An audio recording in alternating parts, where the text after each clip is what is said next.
안녕하십니까. 거꾸로 투자하는 쇼킹 부동산입니다. 2월 23일 부동산 시장은 또 변화를 맞이할 것 같습니다. 매도자, 매수자, 이날 누가 웃게 될까요? 현재 시점에 가장 중요한 두 가지 변수를 체크드리고요. 영상 뒷부분에 올해 부동산 시장이 어떻게 움직일지 여러분들이 보기 쉽게 정리를 해두었습니다. 영상 시청 전에 구독으로 인생을 바꾸시기 바랍니다. 자, 현재 수도권 부동산 시장 상황을 보면은요, 초급매가 소진된 건 수도권 전체적으로 공통적인 것 같습니다. 그리고 나서 초급매가 소진돼서 그대로 있냐, 아니면은 5에서 10% 내외의 반등이 있었냐, 그 이상으로도 실거래가 찍히면서 가격이 올라가는 현상이 있었냐, 그게 나타난 지역이 일부 있어요. 과천이나 성남 수정구, 노원구, 그리고 강동구, 송파구 등이죠. 자, 그런데 이렇게 올라간 호가에서 거래가 일부 있긴 했지만 약간 주춤한 모습이 보이고 있다는 겁니다. 매수자 입장에서는 이게 망설이게 되는 거예요. 겨우 한 달 사이에 1억 더 주고는 못 사겠다. 게다가 지금 좀 거시경제에서 불안한 요인이 좀 있었잖아요. 미국에서 더 추가 긴축 가능성이 나오다 보니까 일단 기다려보자. 그래서 지금 공인중개업소에서 계속 문의는 많지만 실제 매수까지 연결이 안 되는 상황이라고 하네요. 매도자 역시 쉽게 가격을 낮추지 않고 있습니다. 어차피 급한 매물 다 나갔고 나는 싸게 팔 생각이 없다. 작년 하반기에 적체된 초급매는 12월 말부터 2월 초까지 대부분이 거래가 됐기 때문에 그 다음 호가에서 매수하려면 절대 싸게 팔지 않는다는 거죠. 지금까지 안 팔았다면. 그래서 이런 경우는 어떻게 해야 되냐, 이 매도자가 가격을 낮추려면 조건이 충족이 돼야 돼요. 어떤 조건? 시간이 필요하다는 거죠. 일정 시간 거래량 감소 후 호가 하락이 나오기를 매수자들은 기다려야 된다는 겁니다. 자, 그럼 시장이 약간 숨고르기에 들어가려는 이제 모양새가 나타나는데 이제 두 가지를 보시면 된다는 거예요. 기준금리와 전셋값을 보시면은 앞으로 2월 이후에 3월부터 부동산 시장이 어떻게 될지 좀 예상이 가능하지 않을까 오늘 영상을 제작했습니다. 자, 이제 2월 23일 날 예정된 금통위에 관심이 집중이 되는 겁니다. 추가 금리 인상을 하게 된다면 당연히 수요 감소, 공급 확대로 결과가 나타날 것이고, 금리가 동결된다 그러면은 금리 고점 인식이 확산되면서 수요자 입장에서는 더욱더 불안해질 것이고, 공급자 입장에서는 더욱더 배짱을 부릴 수가 있겠죠. 아니, 동결한다고 무슨 영향이 있을까?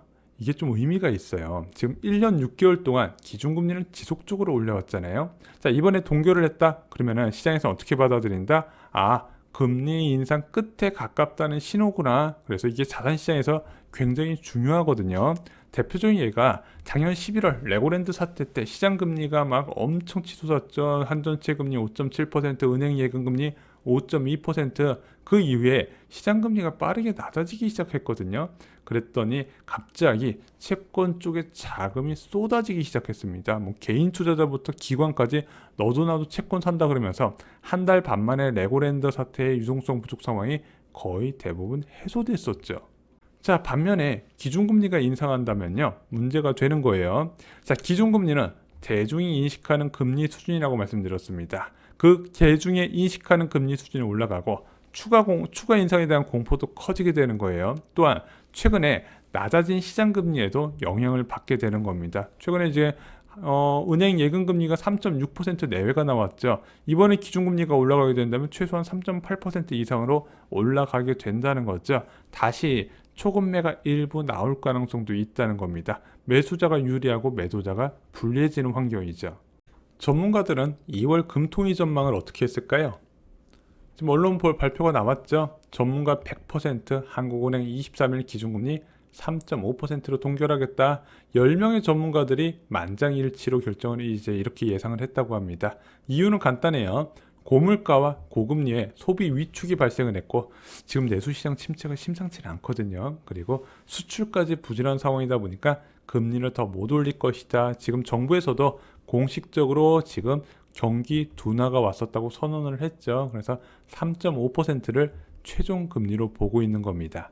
자, 하지만 기자간담회에선 좀 매파적인 발언이 나올 가능성도 있고, 뭐 소수 의견도 얘기가 나오더라고요. 그래서 아마 이창용 원 총재가 뭐 시장에 겁을 주려고 하기보다는 이제 국제유가나 중국 리오프닝 등 물가에 영향을 줄 만한 변수들을 강조하면서 불확실성이 있다고 이야기를 할 거고요. 그리고 미국 통화정책 리스크 언급도 아마 이번에 나오지 않을까 생각이 됩니다.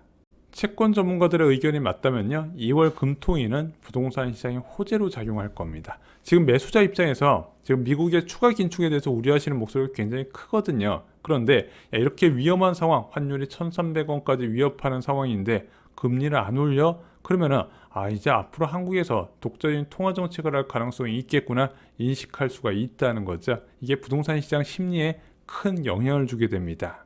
자, 근데 2월 금통이 솔직히 이제 어느 정도 동결 가능성이 있다는 건 제가 미리 말씀을 드렸죠. 여러 차례 한국은행에서 깜빡이를 켰다. 근데 더 궁금한 것은 기준금리 인하 시점이잖아요. 자, 아까 그 기사에서 기준금리 인하 시점도 설문조사를 했었어요.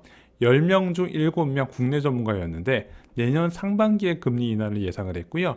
국내 전문가 10명 중 3명은 올해 4분기에 금리 인하를 예상했습니다. 대부분이 내년 상반기에 금리 인하를 받네요. 기준금리 3.5%가 내년 1분기든 2분기든 상반기까지 유지된다면 저는 이렇게 생각을 합니다.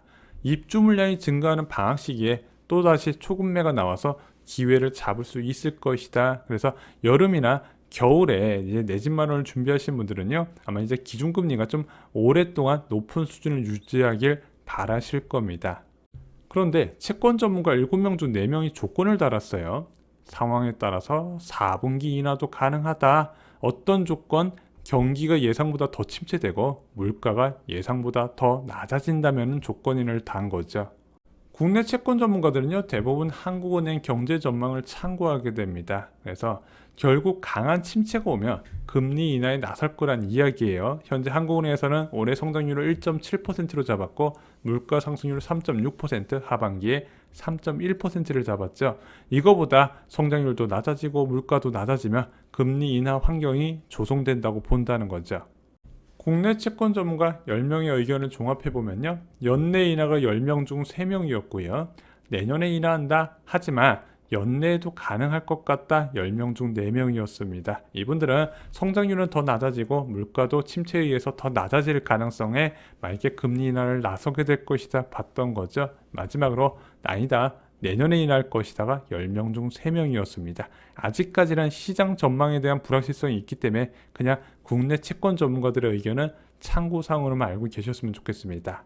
자, 근데 저희가 예전에도 영상을 소개해드렸지만 해외 기관은 좀 더 공격적인 전망을 하고 있었습니다. 가장 최근에 네덜란드계 투자은행 ING에서 한국은행 이번에 금리 동결하고 하반기 중 금리 인하를 전망한다고 발표를 했고요. 시티은행도요, 진작에 저희가 소개를 해드렸지만 8월 금리 인하 가능성, 노무라는 최악의 경제 성장률을 기록할 것이고 5월에 금리를 내릴 것이란 암울한 전망을 했습니다. 골드만삭스도 올해 4분기 중 아시아 지역 중 최초로 금리를 인하하는 국가가 대한민국이 될 것이다. 이번에 금리 오를 때도 대한민국이 제일 먼저 했던 거 아시죠? 최초 인하도 대한민국이 된다고 본 거죠. 일반적으로 통화정책이 바뀌기 한 2, 3개월 전부터 한국은행에서 뚜렷한 신호를 주거든요. 그 신호를 저희가 잘 캐치해서 여러분들께 미리 말씀드리도록 하겠습니다. 자산을 투자할 때요, 금리 통화정책이 바뀌는 것은 굉장히 중요한 신호입니다. 여러분들이 그 기회를 살리실 수 있도록 저희가 최선을 다하겠습니다. 그리고 남은 부동산 시장에 변수가 있어요. 바로 전세 시세입니다. 아마 이번에 많은 분들이 느끼셨을 거예요. 전세 가격이 부동산 시장이 이렇게 중요하구나. 근데 전세 시대는 전세자금 대출 금리와 연계가 되어 있는데 이미 3%대 전세자금 대출이 좀 많이 나왔습니다. 인터넷은행 중심으로 K뱅크는 3.84%, 그리고 카카오뱅크는 3.75%부터 시작하는 대출 상품을 출시했습니다. 이번에 코피스 금리가 낮아지고 정부가 좀 이제 압박을 가다 보니까 이런 금리가 나왔네요. 3%대면요, 최근에 한 3, 40% 급락한 전세 가격에서 매력적으로 보일 수 있는 금리라고 저는 생각을 합니다. 그래서 서서히 회복해 나갈 거라고 말씀드렸고 3월이 지나면 1분기 입주 물량도 어느 정도 영향력이 제한될 거라고 생각을 합니다. 자, 저희가 최근에 조사한 경기도 주요 아파트 호가 변화, 특히 전세 가격 변화에서도 뚜렷하게 전세 시세가 좀 회복되는 지역이 보이고 있어요. 하락한 곳은 마이너스 1,000만 원 정도 수준밖에 안 되고 상승한 곳은 6천만 원, 5천만 원, 7천만 원 이렇게 올라가는 모습이 보이고 있다는 거죠. 근데 이들 지역은 특징이 있어요. 입주 물량이 소진된 지역이라는 겁니다. 그럼 지금 서울 강남 4구 같은 경우는요, 지금 이제 개포 지역의 입주 물량 때문에 아직 쇼크가 지속되고 있거든요. 그렇지 않은 지역은 좀 바닥 찍고 올라가는 모습이 나타나네. 그럼 봄 지나고 여름 되면 이런 지역이 더욱더 많아진다는 뜻도 된다는 겁니다. 그러면은 전세 시세가 아무래도 회복이 된다면 누가 돌아온다? 투자자가 돌아온다 말씀을 드렸죠. 자, 2월 금통위에서 금리가 동결이 된다면 지난번 전망을 유지해도 될 것 같습니다. 저희가 최근에 부동산 시장의 긍정적인 이야기를 많이 말씀드리지만 완전 V자로 반등한다는 이야기가 아닙니다. 지금 올해 1월까지 고점 대비 마이너스 35% 전후가 초급매 기준이었다면 현재는 한 30% 전후로 좀 완화가 됐거든요.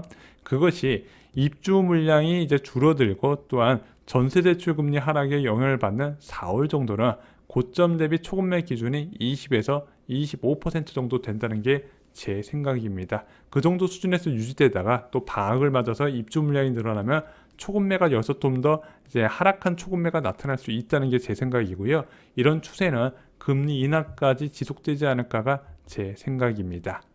쇼킹 부동산이 멤버십을 시작을 했습니다. 저희는 거꾸로 투자하는 것을 모토로 부동산 방송을 하고 있죠. 거꾸로 언제 투자해야 된다? 지금처럼 금리가 높을 때 투자를 해야 된다. 그래서 훨씬 솔직하고 공격적인 부동산 투자 정보와 내 집 마련 정보를 멤버십에서 만나실 수가 있습니다. 주 3회 멤버십에 업로드가 되고요. 오늘 오후에 멤버십 영상이 업로드가 될 겁니다. 이상으로 영상 마치겠습니다. 좋아요, 구독, 공유 꼭 부탁드립니다. 감사합니다.